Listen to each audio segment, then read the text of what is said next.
Welcome to Stop Mixing Sense, because it's time to completely reframe our mindset towards mixing and music creation in general, maybe. For too long, musicians everywhere have talked themselves out of even attempting to understand the technical side of things for fear that it will inevitably lead to being less creative. But I'm here to tell you, you're wrong. And that's what this channel is all about. My name is Jana Pell. I've been a musician for basically all my life, a songwriter and artist for most of it, a producer for longer than I've given myself credit for, and I began developing my mixing skills on my own music on my album Echolocation. So pause this video and listen for yourself if you want to vet my credentials before watching a whole 12-minute video.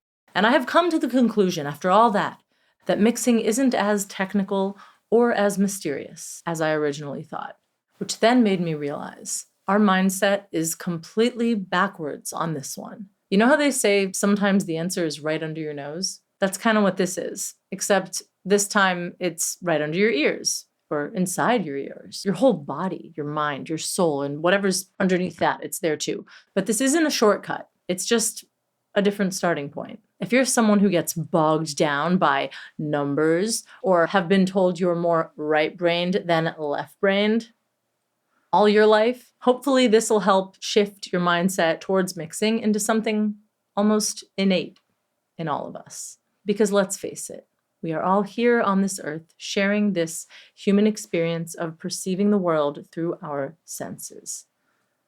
What if mixing wasn't too technical, but at its core was actually really intuitive? We all experience music through this filter called the human form, even with our wildly different personal preferences. And we all have the same relative anatomical advantages and shortcomings that allow us to perceive sound in the first place. And it makes me wonder, if more artists began with this mindset that mixing is intuitive, how many more of us would be able to tap into our instincts and trust ourselves enough to take creative control of our own music? How much further would we get ourselves in being able to develop our own sound?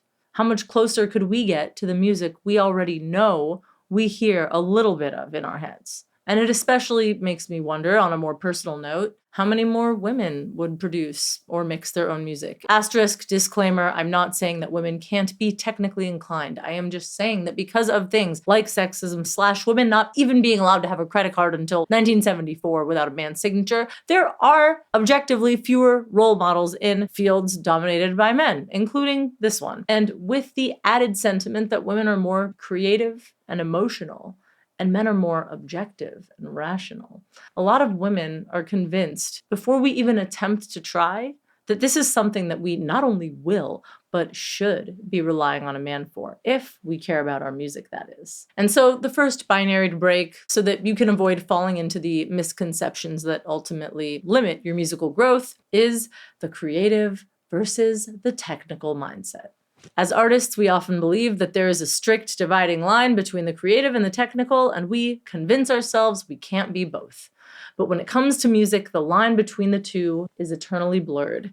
And probably the only reason it ever was so black and white was because you didn't used to be able to record an entire album from the comfort of your own home. But even with the more accessible recording options at our fingertips today, we only have so much we can focus on at any given moment. We romanticize the idea of just being the performer, and we fear that any additional bandwidth leaning into technical territory will inherently cannibalize our creativity and take us out of our connection to the music during the performance, resulting in a less emotionally driven, less authentic result. And this may be true for some of us. It may be true for all of us at the beginning or at the end, when we get bitter and jaded after having studied the nitty-gritty stuff and feeling like it's gotten us nowhere. But many of us decide it's true before we even start, to the point where we may never attempt to prove ourselves otherwise. But what about Tame Impala or Caroline Polachek or Imogen Heap? Like, I'm sorry, but how do you articulate this sonic environment to a producer?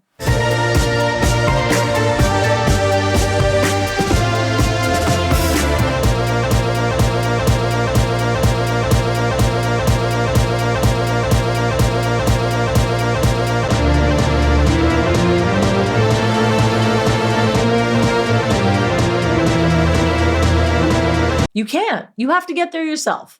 That level of experimentation is something that an outside producer would rarely give themselves the freedom to explore, especially if they're on the clock with someone else's time and money. And for the record, there's nothing wrong with working with a producer or mix engineer or anyone who will help your musical dreams come to fruition. But it's not about right or wrong or better or worse.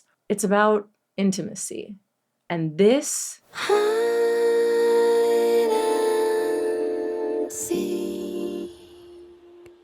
trains and soaring machine catch me around here.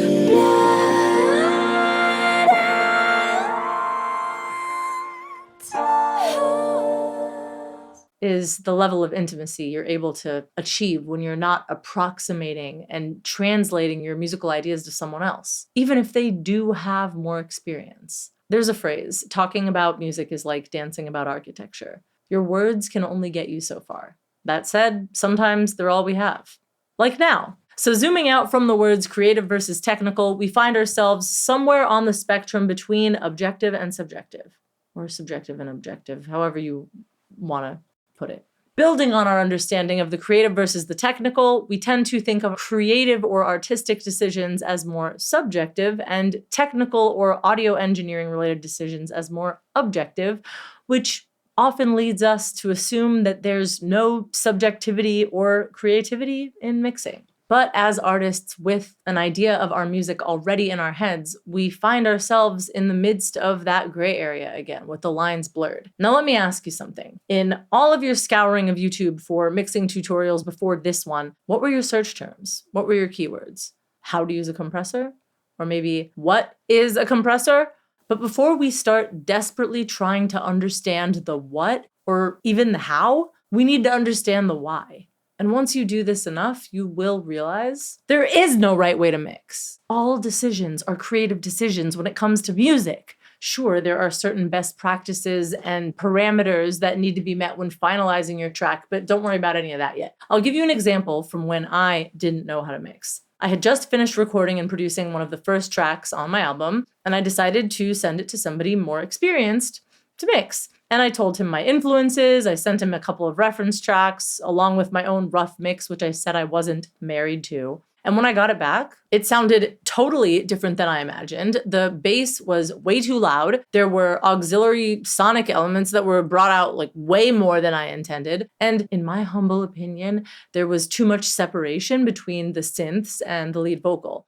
As in, the vocal was brought forward more than I wanted, rather than like meshing and sitting more within the instrumental. And this is probably because the default way to mix female vocals is to boost certain frequencies in the high mids and cut certain frequencies in the lower in order to bring out the vocal and make it pop. But I didn't want it to pop. I want it to like be, trippy and reverby and a little bit more like an instrument rather than a lead vocal, in this case at least. But I digress. And I was just like, how could he think this was an improvement? But you're a mix engineer. You know what you're doing. And this sounds terrible. Newsflash, it probably doesn't, but it sounds different than you imagined it would, which translates to terrible a lot of the time, especially if you're the artist. Why is this? Well, even for those of you who say you don't know how to mix, whether you realize it or not, you are already hearing a version of the song in your head, in your mind's eye or ear.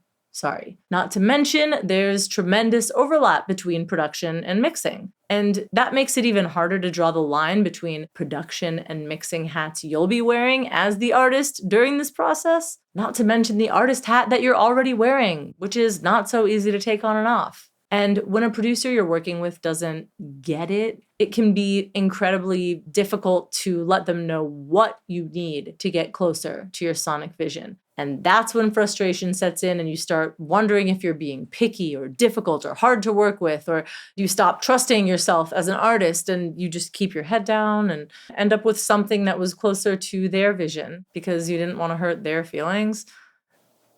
And now let's zoom out even further to break our last, but probably most universal binary: mind versus body. While it's true that people do tend to be either more right-brained or left-brained, what if mixing concepts were explained not from a sound engineering perspective, but from an anatomical one? And I know I just said that whole thing about every decision being a creative decision, but there are certain universal truths that exist when it comes to how human beings perceive and experience sound. Whether we're right-brained or left-brained, male or female, musicians or non-musicians, like where we feel sound in our bodies, how we perceive loudness, and what gives us a sense of balance in music and in general. More on that later. But first, a language experiment.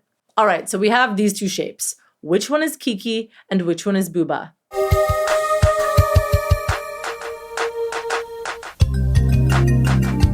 The KIKI-BOUBA effect is actually a linguistic study dating back to the 1920s. Participants from all over the world, overwhelmingly, regardless of their native language, felt this one is clearly KIKI and this one is clearly BOUBA.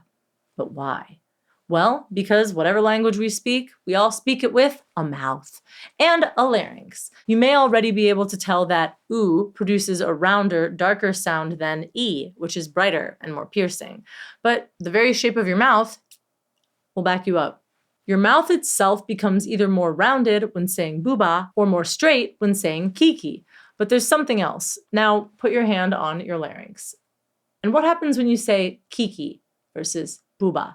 KIKI, BOUBA, KIKI, BOUBA, KIKI, BOUBA, KIKI, BOUBA, KIKI, BOUBA, KIKI, BOUBA, KIKI. Does one make your throat seem wider or narrower than the other? Or make your Adam's apple or Eve's apple, we all have them, lower, higher, or protrude more than the other?